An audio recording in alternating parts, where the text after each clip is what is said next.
a inverse 3 equal to 0.2 হলে a to the পাওয়ার 12 এর মান কত? দেখেন a ইনভার্স 3 হচ্ছে 0.2, তাহলে a টু দি পাওয়ার 12 এর মান কত? আমরা সূচকে একটা সূত্র পড়ে আসছি, যেমন a to the power -n বা a ইনভার্স n, এটা কি কিভাবে লেখা যায়?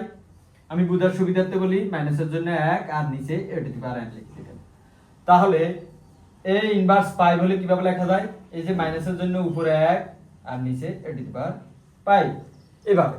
তাহলে এখানে কিভাবে লেখা যায়? এখানে হচ্ছে যে মাইনাসের জন্য a দিয়ে দিলাম আর a টু দি পাওয়ার 3 নিচে দিয়ে দিলাম। এখানে 0.2 এর মান, 0.2 কে আমরা একটু ভাঙাবো, 2 দিয়ে দিলাম উপরে, আর এই যে দশমিকের জন্য 1 আর ডান পাশে যতগুলো ডিজিট থাকবে ততটা শূন্য, এটা সবাই জানেন। তাহলে এবার আর গুণনকরণ বা বজ্র গুণন, এটা আর এটা 2 আর a টু দি পাওয়ার 3 গুণ করলে কত হয়? 2 into a to the power 3 equal to 10 আর 1 গুণ করলে 10। এখানে আসি, এবার এখানে হচ্ছে 2 দিয়ে এবার 10 কে ভাগ হবে, তাই না? 2 দিয়ে 10 কে ভাগ হলে a টু দি পাওয়ার 3 দিয়ে দিলাম, আর 2 দিয়ে 10 কে ভাগ করেন কত হয়? 5।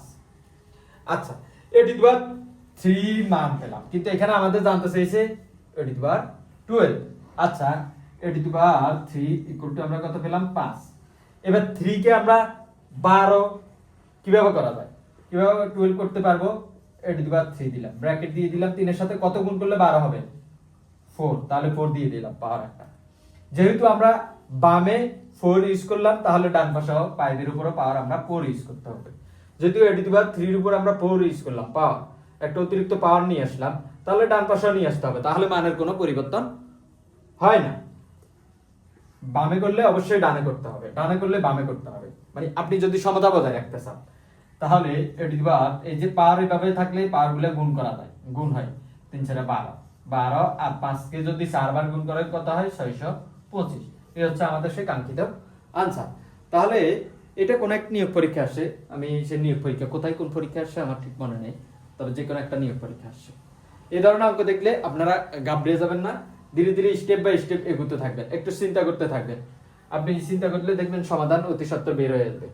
প্র্যাকটিস করতে থাকেন অঙ্কে, যত বেশি প্র্যাকটিস করবেন তত বেশি অঙ্ক আপনার আয়ত্তে আসবে।